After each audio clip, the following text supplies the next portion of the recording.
Hey everyone, welcome to today's video. Welcome to the Gamey Daddy channel. So we are basically approaching March 3rd, and we still have no news from the developers from the Division 2, no community communications yet. And a lot of players are, basically just, it's probably going to be something where we're not going to hear anything for a while. But on the other hand, I've also, gotten and received a few comments that have basically said, this is something that needs to be addressed in the community, which is the Faye Lau mission, which some have deemed a crapshoot. I've heard a lot of my content creator colleagues, say that it wasn't necessarily the best treatment. I've also seen people in the community say that they were quite disappointed with it. And I've not necessarily shared my own opinions on it, and that's true. I also got some, kind of a comment saying that I was turning the other way. I wasn't turning the other way because I was being partial. I was actually not addressing it because I knew that my own comments and my own sentiments would be very inflammatory. But I'll share it. Since you asked, I don't care about the cutscene. And that's exactly why I didn't want to say it in a video, because every time I go that direction and I just basically spill 107% of my mind, that 7% usually can get me into trouble. Because a lot of my community members, they do genuinely they did feel the disappointment and still do. And at the instance that all of this stuff happened, there was no place for me to come out and say I didn't care about it at that time. And truly, I didn't care. A lot of things kind of factor into that. It's not because, you're just a mindless Division fan. Guys, I got a busy life. I got 2 YouTube channels.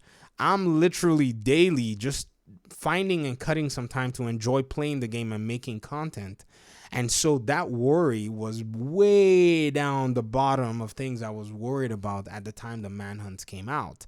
And even in my place of work, stress levels and all kinds of things from day to day basically started to heighten.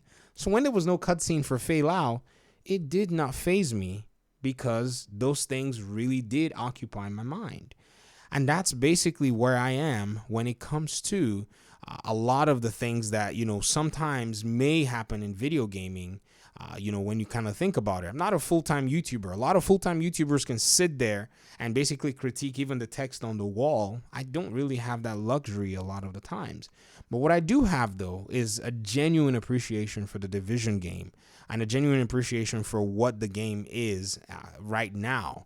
Even though it is an appreciation that some don't necessarily understand, I can basically trace and track where it's from. And, if you allow me, I'll go back to August. Before August, I was a little bit in that same place. I would see a game I didn't like. I'll basically talk down on the game, and I'll basically just say whatever it is I wanted. But not until I was just kind of, perusing around my Humble Bundle, I found that I bought a course that was going to be teaching, kind of game development. And then I started to kind of dabble into it.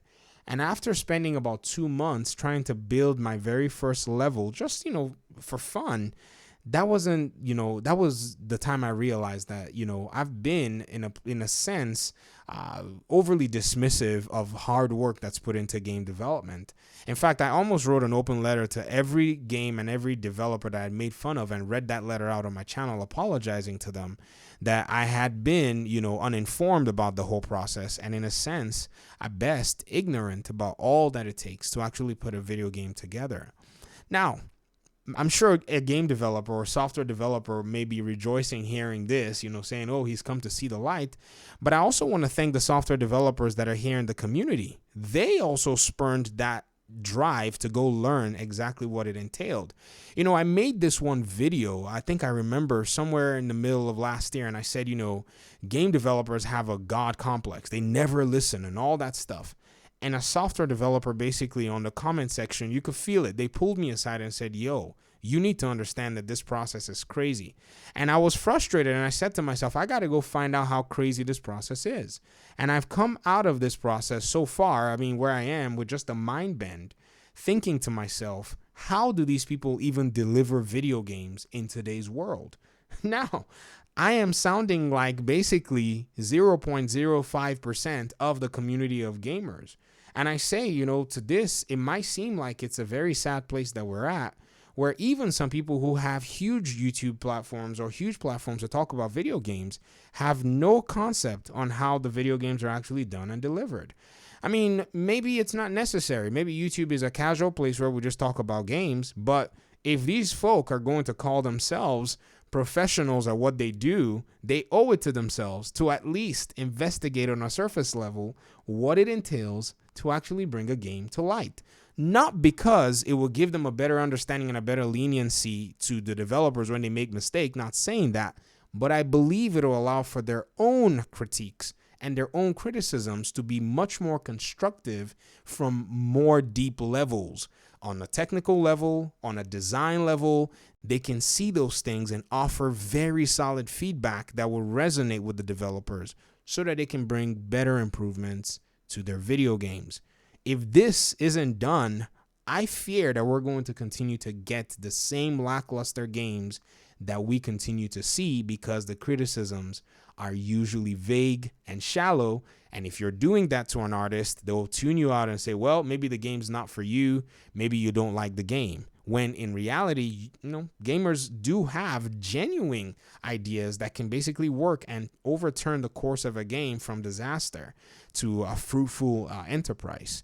And so when we think about the Division game so far, we think about the whole Faye Lau issue. It's a really challenging one to say what happened there when we don't necessarily know anything other than what Yannick said in the state of the game, where he said, this year has been rough. COVID made this year rough. When he said that, I went back and I thought to myself, why did he say that? And I didn't even notice that he had said that until I was going back to watch the state of the game. And it was in November. I was deep in the middle of learning level design. And I said to myself, man, that would be insane where your texture artist, your texture streaming guy is not with you, and you're basically putting your level concept together and they're not there to be able to give you guidance. Or maybe your supervisor, who's the lead level designer that has other level designers under them, cannot necessarily monitor a lot of the work that his team is doing in real time. So they probably go ahead and get a lot of work done, and now everything piles up for him and he has to do all these reviews, send it all back, and now more time has been added and now the logistics are different. Thinking about the Faye Lau situation, what does it take to actually put together a cutscene? In a game where cutscenes are littered everywhere, why would the developers end a season without a single cutscene?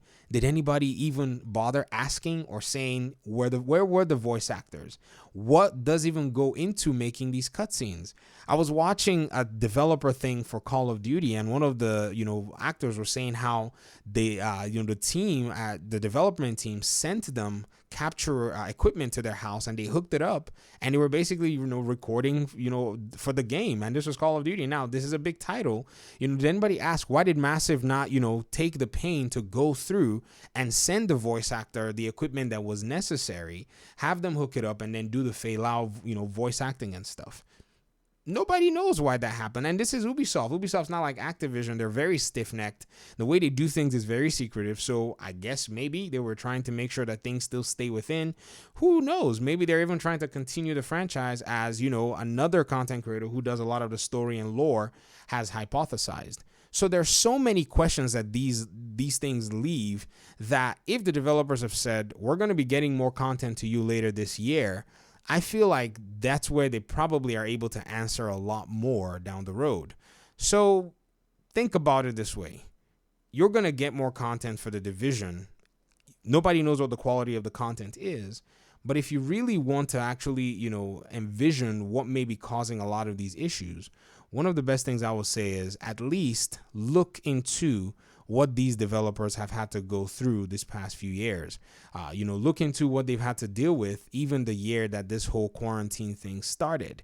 Think about the quotas that they've had to meet. In fact, again, just today, I think I watched Craig G announce that, basically report the announcement that Need for Speed, the new Need for Speed that was being developed by one of EA Studios, is basically being put on the back burner. And that's because they're taking the team's resources to go and support Battlefield 5. So what's going on? Does DICE not know how to make a Battlefield game anymore? They probably do, but they're a studio that's been based in a European country that's also been affected by the policies for lockdowns and stuff. In order for them to be able to make their game and probably deliver it in a timely manner, I think they've had to basically, get the assistance of other studios within the EA network, and this is what they're doing. So there's a very, big host of things that may have gone wrong with all of these. And I do not want to be misconstrued as somebody that is giving excuses for the developers. That's not my intention. I'm speaking on this from the perspective of having taken just some little of a peek into what the life of a game developer, or anybody that works in game development, could actually look like.